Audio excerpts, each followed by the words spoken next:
Bonjour à toutes et à tous, contente de vous retrouver sur VBI. Bienvenue à ce bulletin d'information.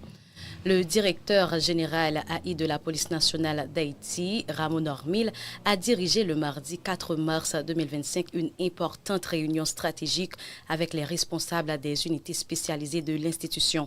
Cette rencontre tenue au siège de la direction générale de la PNH à Clair-Sinuit, dans la commune de Tabar, avait pour objectif d'évaluer la situation sécuritaire du pays et de renforcer les opérations contre les groupes criminels. Lors de cette réunion de haut niveau, le commandant-chef de la PNH a passé en revue les défis liés à la montée de l'insécurité en Haïti. L'enjeu principal était d'identifier des stratégies efficaces pour démanteler les foyers criminels qui menacent la stabilité nationale. Les forces de l'ordre restent déterminées à combattre le grand banditisme sous toutes ses formes. Nous mettrons tout en œuvre pour rétablir la paix et la sécurité sur l'ensemble du territoire, a déclaré le directeur général AI, Ramon Ormil.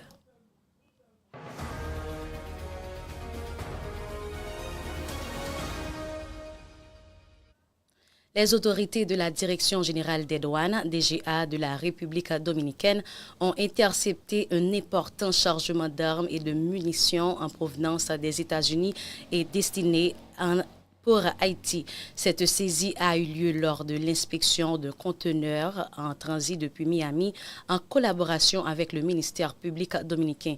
Lors de la fouille, les agents ont découvert un total de 36 000 capsules de différents calibres.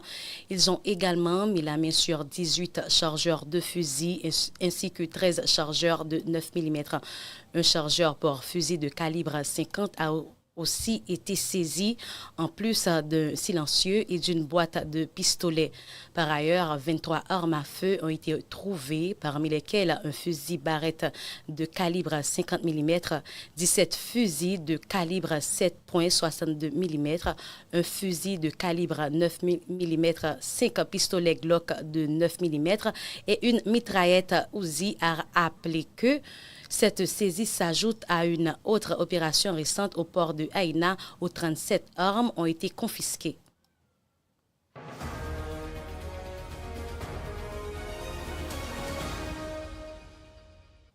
Le gouvernement dominicain a publié une liste de 26 groupes armés en Haïti qualifiés d'organisations terroristes par décret présidentiel. Cette mesure vise à renforcer la sécurité nationale face à la crise qui s'aggrave en Haïti. Ce document, publié le mardi, vise à prévenir les risques liés aux violences qui secouent Haïti et pourraient menacer la République dominicaine. La situation en Haïti tend dangereusement à s'aggraver avec des actes terroristes graves comme les attaques contre des aéroports et des infrastructures, souligne le décret. Le gouvernement critique également la faiblesse et la lenteur de la communauté internationale face à la crise haïtienne. Toute personne affiliée à ces groupes tentant d'entrer en République dominicaine sera poursuivie et jugée sous les lois antiterroristes du pays.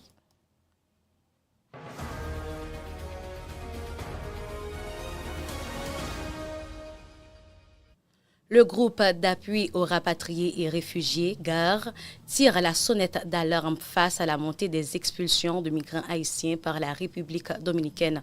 Dans un document publié le 1er mars intitulé « Termes de référence », l'organisation décrit les conditions de vie précaires des rapatriés et les violations des droits humains dont ils sont victimes.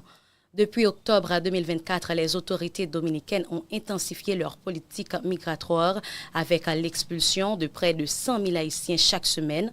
Le GAR souligne que ces expulsions se traduisent par des arrestations arbitraires, la confiscation de biens, la destruction de documents d'identité et des violences physiques, incluant aussi des cas de viol. À leur retour en Haïti, les migrants doivent faire face à une situation marquée par l'insécurité, l'inflation et l'instabilité politique.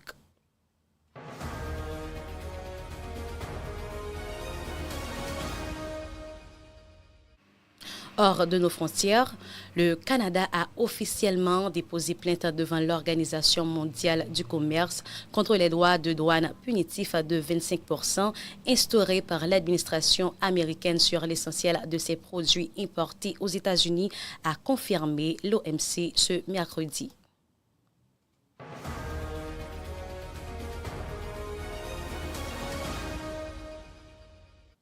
Le président ukrainien Volodymyr Zelensky a déclaré ce mercredi 5 mars qu'une paix durable était tout à fait réalisable si l'Europe et les États-Unis œuvraient ensemble.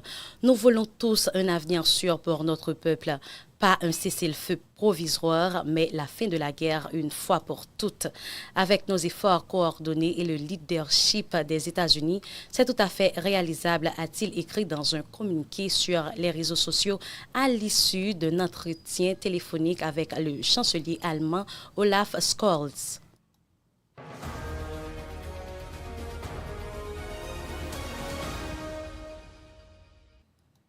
Le canal de Panama n'est pas en voie d'être récupéré par les États-Unis. Le président américain ment de nouveau, déclare José Raúl Molino, président du Panama, dans son discours devant les congressistes mardi. Donald Trump a évoqué de nouveau le canal de Panama, disant que celui-ci était en voie de récupération.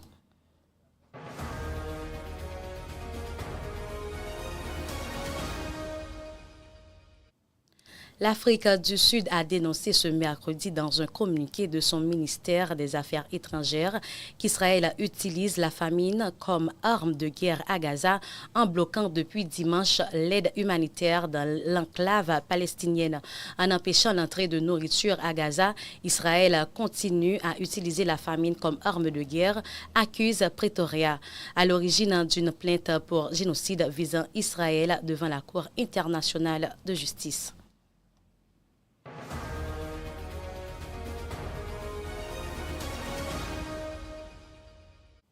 Madame, Monsieur, c'est la fin de ce bulletin. Merci à vous de l'avoir suivi. Au revoir.